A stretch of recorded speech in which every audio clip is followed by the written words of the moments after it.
السلام عليكم ورحمة الله وبركاته. أهلا بكم في قناة مطبخ مستر شيف في حلقة جديدة ويوم جديد. لو أنت أول مرة تشوف قناتي بس متنسيش تشتركي في القناة، ويا ريت نهتم باللايك ده عشان بنشر فيديوهات. كل سنة وأنتم طيبين بمناسبة رمضان. النهاردة عندنا وصفة جميلة قوي وسهلة وبسيطة جدا. السمبوسة يا جماعة مش لفة بس ونحمرها، لا، أنا هعمل لكم النهاردة وصفة جديدة قوي بالسمبوسة.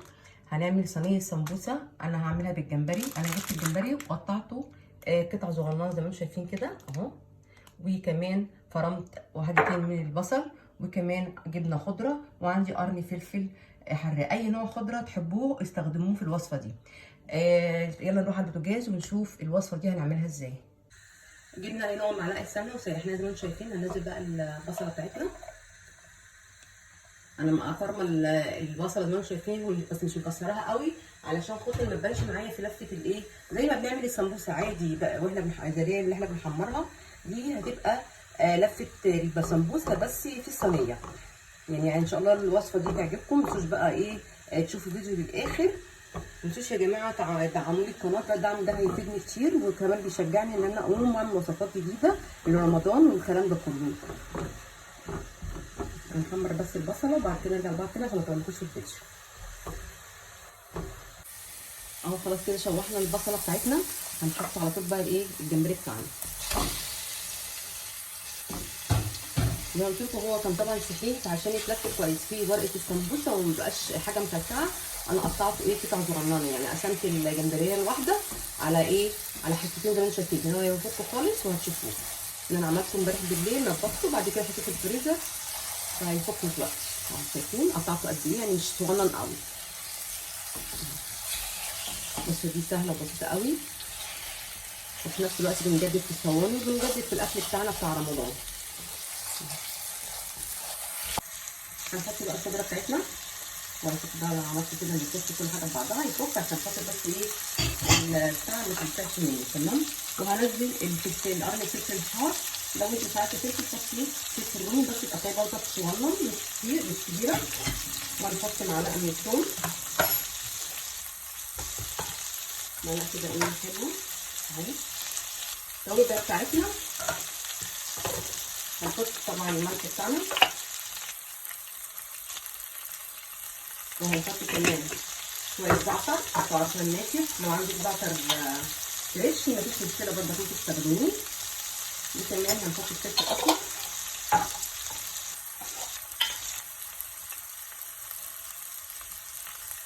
وشويه باربيكيا باودر.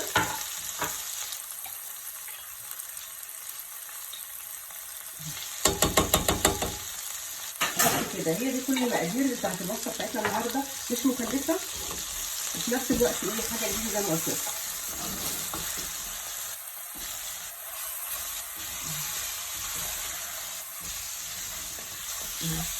لازم كل حاجه تبقى مقطعه قطع صغيره قد بعضها علشان لفه السمبوسه ما تفكش مننا، وفي نفس الوقت ما تبقاش مكلكعه كده ولا حاجه، لا تبقى ايه مسويه بعضها وحلوه كده اهو. شايفين كده شفتوا اهو.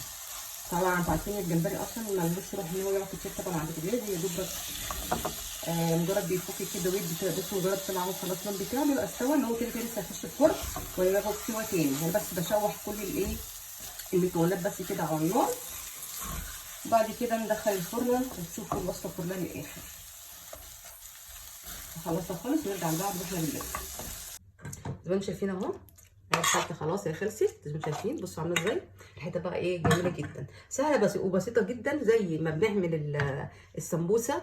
بس دي مش تحمير خالص. بصوا اهي ورقه السمبوسه، وهنحط بالطريقه دي كده.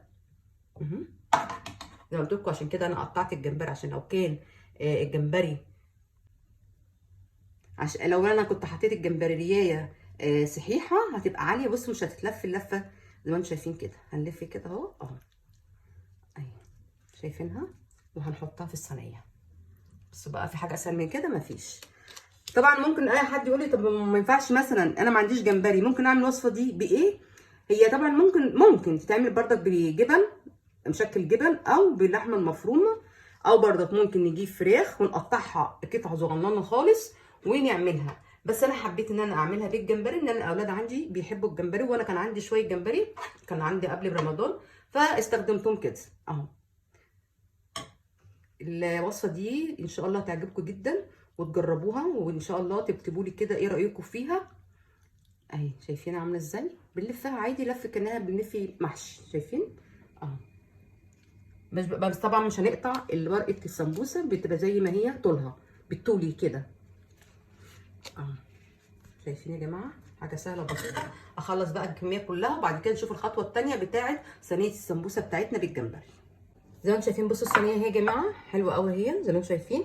هعمل بقى ايه شويه بشاميل يبقى خارج التصوير ان احنا كده كده عارفين البشاميل، بس مش هنعمل بشاميل اللي هو بقى ايه التشيل بتاع المكرونه البشاميل وكده، يعني يكون ايه وسط هتشوفوه تمام كده. زي ما انتم شايفين اهو خلاص كده هي دي كده الصينيه. هعمل البشاميل قصدي ونرجع لبعض تاني اهو. بصوا يا جماعه هو البشاميل اللي انا عاملاه، بصوا عامل ازاي كريمي خالص، وزي ما انتم شايفين كده نحط بقى ايه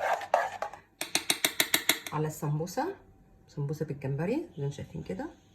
يعني احنا بس بنحط طبقه كده علشان بقى ايه تدي طعم كده. يا رب بس الفيديو النهارده بتاعنا يعجبكم.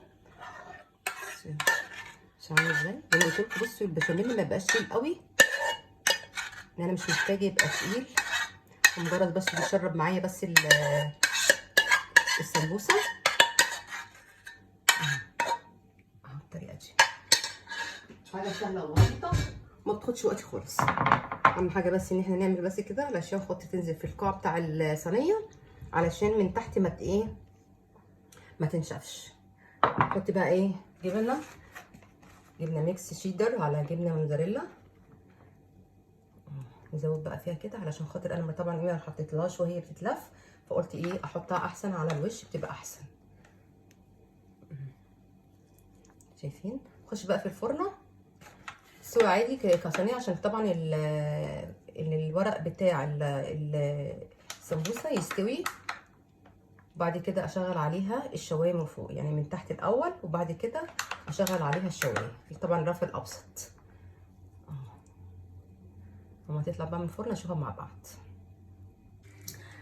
خرجنا خلاص يا جماعه الصينيه من الفرن زي ما انتم شايفينها اهي. بصوا حاجه بقى ايه تحفه، انا طلعتها ساعه الفطار بالظبط اهو. اصورها لكم، حاجه سهله وبسيطه وتجددي فيه الصواني بتاعت رمضان. احلى صينيه سمبوسه بالجمبري ممكن تعمليها. طلع لكم منها عشان تشوفوها برضك. ده كده يا جماعه اخر فيديو بتاعنا، ما تنسوش تشتركوا في القناه وتعملوا لايك للفيديو، والسلام عليكم ورحمه